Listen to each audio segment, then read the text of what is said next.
Hello guys, இன்னைக்கு big pass வீட்டுக்குள்ளே big pass அவர்கள் நம்ம ரவீந்திர அவர்களை கன்ஃபெஷன் ரூமுக்கு கூப்பிட்டு ஒரு தரமான சம்பவத்தை வந்து பண்ணி விட்டாப்புல. மனுஷன் அழுக கூட செஞ்சார். அந்தளவுக்கு வந்து பார்த்திங்கன்னா ரோஸ்ட் பண்ணுற அளவுக்கு பண்ணி விட்டாப்புல. ஒரு மாதிரி பயமும் காமிச்சிட்டார் அப்படின்னு தான் வந்து சொல்லி ஆகணும்.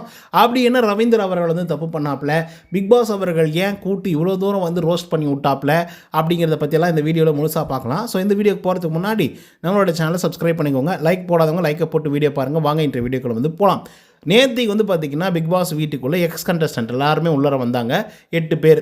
இந்த 8 பேர் வந்தது மட்டும் இல்லாமல் நிறைய இன்ஃபர்மேஷன்ஸ் வந்து பாஸ் பண்ணாங்க. வெளியே என்ன நடந்துகிட்ருக்கு அண்ட் எப்படி வந்து மக்கள் வந்து உங்களை வந்து அப்சர்வ் பண்ணுறாங்க, எப்படி வந்து ஓட்டிங்ஸ் போடுறாங்க, இதை பற்றி நிறைய விஷயங்கள் வந்து பார்த்திங்கன்னா ஷேர் பண்ணிட்டு இருந்தாங்க. குறிப்பாக பிக் பாஸ் அவர்களே சில டாஸ்க்லாம் கூட வந்து கொடுத்து அனுப்பிச்சிருந்தாங்க. இப்போ குறிப்பாக சொல்லணும் அப்படின்னு பார்த்தீங்கன்னா, முத்துக்குமரன் நீ அறம்னு பேசுகிறியப்பா, அந்த அறம் வந்து உனக்கு இருக்குதான்னு கேட்குறதா இருக்கட்டும். அதே மாதிரி அருண் பிரசாத்துக்கு ஒரு டேக்லைன் கொடுக்குறதா இருக்கட்டும். அதே மாதிரி விஷால் இருக்கார் இல்லையா, அவருக்கு வந்து நீ என்ன காதல் மன்னனா அப்படின்னு கேட்குறதா இருக்கட்டும். இந்த மாதிரி வெளி உலகத்தில் நடக்கக்கூடிய விமர்சனங்களை கொண்டு போய் உள்ளர வந்து சேர்த்ததில் பாதி பங்கு பிக் பாஸ் அவர்களுக்கும் வந்து இருந்துகிட்ருக்கு.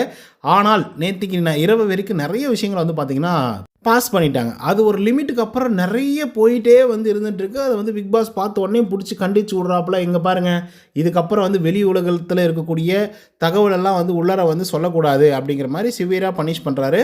அது மட்டும் இல்லாமல் யாராவது அந்த மாதிரி பண்ணிங்க அப்படின்னா இப்போயே டோரை திறக்கிற வெளியே போயிடுங்க அப்படிங்கிற மாதிரி வந்து சொல்லியிருப்பாப்புல. ஸோ இதை தொடர்ந்து அந்த விஷயங்கள்லாம் கொஞ்சம் கொஞ்சமாக குறைஞ்ச ஆரம்பிச்சிருச்சுன்னே வந்து சொல்லலாம். அதுக்கப்புறம் வந்து பார்த்திங்கன்னா இன்றைக்கி காலையிலேயும் ஃபேட்மேன் உட்காந்துக்கிட்டு ஒவ்வொருத்தரையும் கூப்பிட்டு கண்டஸ்டண்ட்டுங்கள்லாம் உட்கார வச்சு, குறிப்பாக வந்து தீபக் அவர்களெல்லாம் வந்து, தீபக் நீங்கள் வந்து யார் டாப் 5 இருப்பாங்கன்னு நினைக்கிறீங்க, டாப் 3 யார் இருப்பாங்கன்னு நினைக்கிறீங்க அப்படின்னு கேட்குறாப்புல. அதுக்கப்புறம் தீபக் அவர்கள் வந்து ஒரு ஆன்சர் சொல்கிறாப்புல. அதுக்கப்புறம் தீபக் அண்ணா நீங்களே வந்து ஒரு டைட்டில் வின்னர் ஆகிறன்னு வச்சுக்கோங்களேன், அப்படி இருக்கும்போது 2 பேர் யாரை நீங்கள் செலக்ட் பண்ணுவீங்க ரன்னர் அப்பா அப்படின்னு சொல்லி அவர் கேட்குறாரு. ஸோ இந்த மாதிரி நிறைய விஷயங்கள் வந்து பார்த்திங்க அப்படின்னா சொல்லிட்டாரு. அதை தாண்டி மஞ்சரியோட விஷயம் தான் வந்து பார்த்திங்கன்னா பயங்கர பேசும் பொருளாக மாறிச்சு. அது என்னென்னா very very simple. Manjari is a good soul, செம்ம பர்ஃபார்மர், ஸ்ட்ராங்கான பிளேயர், எல்லாமே ஓகே. ஆனால் பவித்ரா உள்ளே இருக்காங்க, விஜய் விஷால் உள்ளே இருக்காங்க, அருண் பிரசாத் உள்ளே இருக்காங்க, ஏன் மஞ்சரி மட்டும் வெளியே போனாங்க அப்படின்னு சொல்லி ரொம்ப சாதுரியமாக ஒரு கேள்வி வந்து பார்த்திங்கன்னா கேட்டுக்கிட்டே வந்து இருந்துட்டு இருந்தார் நம்மளுடைய ஃபேட்மேன் ரவீந்திர அவர்கள். ஏன்னா இது சரியான கேள்வி, தரமான ஒரு கேள்வி. ஏன்னா நம்ம ரொம்ப ஸ்ட்ராங்கான ஒரு பிளேயராக தான் பார்த்துட்ருக்கோம் மஞ்சரியை. அதே மாதிரி சப்போர்ட் அப்படின்றது வந்து வந்துச்சு அப்படின்னு கேட்டிங்கன்னா வராதனால தான் அவங்க வீட்டாக வெளியே போயிட்டாங்க. இதுக்கு பிக் பாஸ் அவர்கள் கூட்டு தாச்சு மூச்சுன்னு கத்தி விட்டார். இந்த மாதிரி வெளி உலக வாழ்க்கையோட தகவல்லாம் வந்து சேகரிக்கக்கூடாது, சொல்லக்கூடாது அப்படின்லாம் வந்து சொல்லிட்டு இருந்தோம்ல.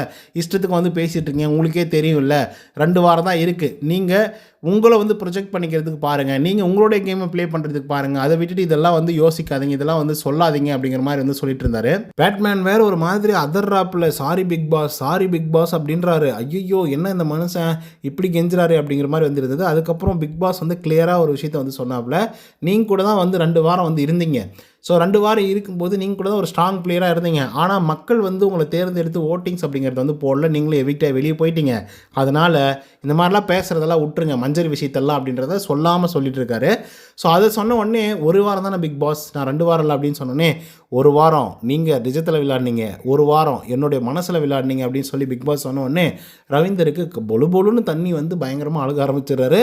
ஏன் அப்படின்னா எல்லாரும் வெளியில் போனாக்கா என்னை திட்டுறாங்க, பிக் பாஸ் உனக்கு விளையாடவே தெரியல, அப்படி இல்லை இப்படி இல்லை சொல்கிறாங்க பிக் பாஸ், ஆனால் நான் நல்லா தான் பண்ணுறேன் பிக் பாஸ் அப்படின்னு சொல்லும்போது, நீங்கள் நல்லா தான் பண்ணீங்க ஓகேவா அப்படின்னு சொல்லும்போது உடனே ரவீந்தர் நீங்கள் இவ்வளோ பெரிய ரெகக்னைசேஷனோட இப்படி ஒரு பேச்சை வந்து கொடுத்தது எனக்கு போதும், நான் இந்த 2 வாரத்தில் நான் யாருன்றதை வந்து காட்டுறேன் அப்படிங்கிற மாதிரி ரவீந்தர் அவர்கள் வந்து பயங்கர ஸ்போர்ட்டிவாக எடுத்துக்கிட்டு வெளியே வந்தாப்புல.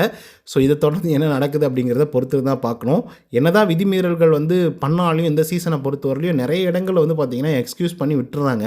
அது ஏன்னு தான் வந்து சுத்தமாக புரியல. ஸோ இதை பற்றி உங்களோட கருத்துக்கள் என்ன அப்படிங்கிறத கமெண்ட்ஸில் சொல்லுங்கள். இந்த வீடியோ பிடிச்சிருந்தால் லைக் அண்ட் சப்ஸ்கிரைப் பண்ண மறந்துடாதீங்க. நன்றி, வணக்கம்.